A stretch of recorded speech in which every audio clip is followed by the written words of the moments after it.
തമിഴ്നാട് തിരുപ്പൂരിൽ 17-കാരിയെ കൂട്ടബലാത്സംഗം ചെയ്ത കേസിൽ 9 പേർ പിടിയിലായി. പോലീസ് അറസ്റ്റ് ചെയ്ത 3 പേർ പ്രായപൂർത്തിയാകാത്തവരാണ്. ഉദുമൽപേട്ടിന് സമീപത്തുള്ള ഗ്രാമത്തിലെ പെൺകുട്ടിയാണ് പീഡനത്തിനിരയായത്.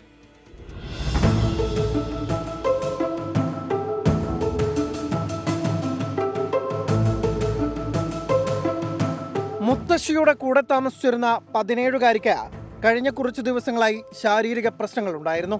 തുടർന്ന് നടത്തിയ പരിശോധനയിലാണ് ഗർഭിണിയാണെന്ന വിവരം പുറത്തറിഞ്ഞത്. ബന്ധുക്കൾ ചോദിച്ചപ്പോഴാണ് പീഡനത്തിനിരയായ വിവരം പെൺകുട്ടി തുറന്നു പറഞ്ഞത്.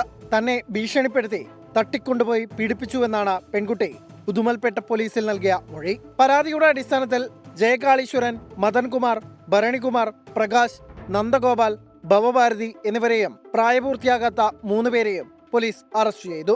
പെൺകുട്ടിയെ പിന്നീട് ഷെൽട്ടർ ഹോമിലേക്ക് മാറ്റി. പെൺകുട്ടിയുടെ മൊഴിയിൽ നിന്ന് പ്രദേശത്തെ മറ്റൊരു പെൺകുട്ടി കൂടി കൂട്ടബലാത്സംഗത്തിനിരയായെന്ന വിവരവും പോലീസിന് ലഭിച്ചിട്ടുണ്ട്. ഈ പെൺകുട്ടിയിൽ നിന്നും അന്വേഷണ സംഘം മൊഴിയെടുത്തിട്ടുണ്ട്. 24 ചെന്നൈ.